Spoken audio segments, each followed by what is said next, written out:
All right, looking at number 4. Sterling has a choice between riding the subway or taking a cab. If he rides the subway, he's 50% likely, and so on.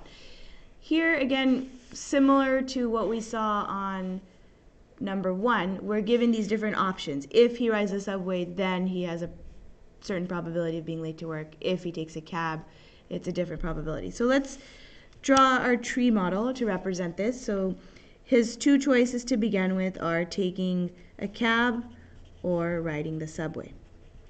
So it gives us those two choices, but it doesn't tell us what the probability is of either of these things. So let's just leave those blank for now. If he rides the subway, he has a 50% chance of being late. So here we have a 50% chance of being late, which means he also has a 50% chance of being on time. If he takes the cab, he's 60% likely to be late, which gives him a 40% chance of being on time. If the probability that he takes the subway, so we're over here, and arrives late is 35%.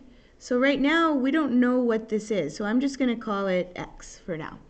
So if he takes the subway and is late, so I'm going to say X times 50% is 35%. So this total probability of subway and being late is 35%.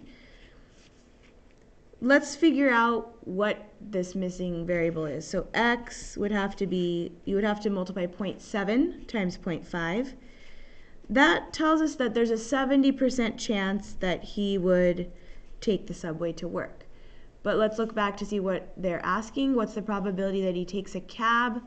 Well, if we figured out this is a 70% chance, then here there would be a 30% chance that he takes a cab to work, which is our final answer.